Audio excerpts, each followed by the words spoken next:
दिल्ली में कर्फ्यू को बढ़ा दिया गया है 7 जून तक। अब कर्फ्यू को बढ़ा दिया गया है। डीडीएमए ने कर्फ्यू की अधिसूचना जारी कर दी है। लग रहा था धीरे धीरे राहत मिल रही है कोरोना से, तो शायद ढील मिल जाएगी, लेकिन एक बड़ा फैसला दिल्ली सरकार का। ढील तो मिल रही है पर चरणबद्ध तरीके से।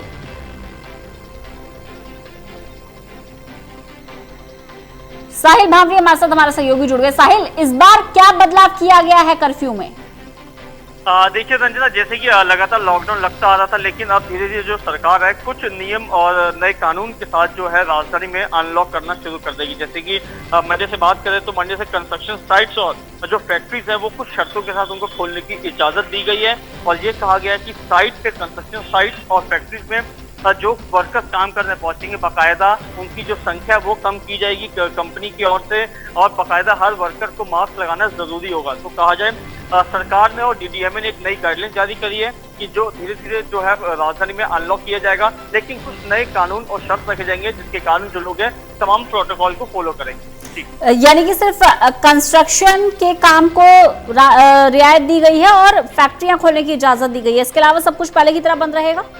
बिल्कुल रंजना, क्योंकि देखा जा रहा था, क्योंकि सरकार का ये मानना है जो मजदूर है, जो प्रवासी मजदूर है, जो कामकाज करने वाले लोग हैं, रोजाना कमाने वाले, रोजाना खाने वाले, वो कहीं ना कहीं अपने घर लौट चुके थे, इस समय बेहद ज्यादा परेशान है।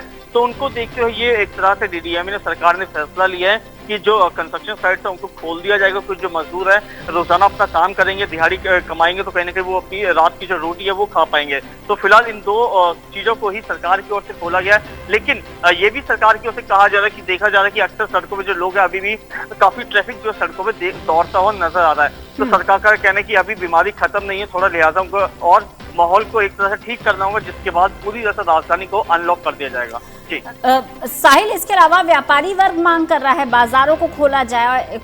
कहीं कहा जा रहा है कि चरणबद्ध तरीके से खोला जाए, कहीं कहा जा रहा है ऑड इवन फॉर्मूले के तहत खोला जाए या कुछ ही घंटे के लिए खोलने की इजाजत दी जाए। इस पर क्या रुख है सरकार का?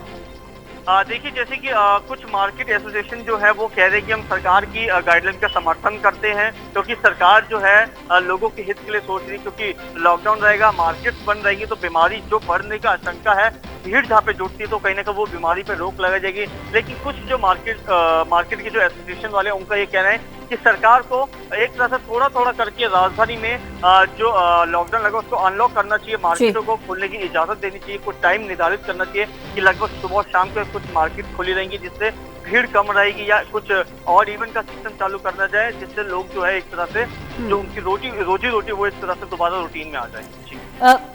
साहिल, जो लोग कंस्ट्रक्शन साइट पर काम कर रहे हैं या जो फैक्ट्री जाने वाले वर्कर हैं, उन्हें आने जाने के लिए क्या कोई पास जारी होगा या वो जा सकते हैं, फ्रीक्वेंटली जा सकते हैं? देखिए, ऐसे हालांकि कोई पास की बात करें तो ई पास का कुछ ऐसा कोई गाइडलाइन जो है सरकार की ओर से या कोई नियम जो ऐसे अभी फिलहाल सामने नहीं आया। लेकिन जैसे कि मंडे से अनलॉक होना शुरू हो जाएगा, तो उसको देखते हुए सरकार भी कोई एक तरह से ऐसा नियम निकालेगी जिससे जो लोग कंस्ट्रक्शन साइट पे अपना काम करने पहुंच रहे हैं, या कुछ बिल्डिंग पे वर्कर्स जो काम करने पहुंच रहे हैं, उनको एक तरह से उनका आई कार्ड बनाया जाएगा उनकी फैक्ट्री, उनकी कंस्ट्रक्शन साइट की ओर से, कि उनको बीच में कोई रुकावट नहीं है। चाहे दिल्ली पुलिस के कर्मी उनको रोकते हैं, चाहे वो दिल्ली सिविल डिफेंस के कर्मी उनको रोकते हैं। तो फिलहाल उसके लिए भी कोई ना कोई आने वाले टाइम पे प्लानिंग की जाएगी कि लोगों को फैक्ट्री कंस्ट्रक्शन साइट पे जाते समय कोई प्रकार की कोई दिक्कत ना आए। साहिल, मेट्रो को लेकर क्या जानकारी है? देखिए रंजना, मेट्रो की बात करें तो सरकार का और दिल्ली मेट्रो डीएमआरसी का खासतौर पर ये मानना है कि जो पब्लिक ट्रांसपोर्ट है वो कहीं ना कहीं खुलता है तो कहीं ना कहीं बीमारी और जो संख्या है, क्योंकि काफी समय से कोरोना की संख्या कम होती जा रही है, कहीं ना कहीं मेट्रो खोली जाती है तो संख्या और ज्यादा बढ़ने के चांसेस हैं। तो उसको देखते फिलहाल अभी शुरुआती तौर पे मेट्रो को खोलने का कोई निर्देश साफ तौर पर सामने नहीं आया है। जी, कुल मिलाकर अभी कहा जा सकता है कि सिर्फ कंस्ट्रक्शन साइट्स और फैक्ट्रियों के अलावा सब कुछ पहले की तरह से ही बंद रहेगा। बिल्कुल बिल्कुल बिल्कुल रंजना, जैसे कि सरकार का भी एक ही ये है, क्योंकि सरकार भी ये चाहती है कि राजधानी को अनलॉक किया जाए, जो लोग बेरोजगार हैं उनको कहीं ना कहीं रोजी मिल पाए। तो सरकार का ये मानना है कि कुछ समय का और लॉकडाउन रहेगा, लेकिन धीरे धीरे सब चीजें एक पहले जैसी होती रहेंगी, सब कुछ सामान्य होता रहेगा। तो वैसे वैसे बाजार जो है, जो मार्केट्स हैं, चाहे वो ट्रांसपोर्टेशन है, उनको धीरे धीरे करके अनलॉक करते रहेंगे। जी, चलिए, बहुत बहुत शुक्रिया साहिल इस तमाम जानकारी।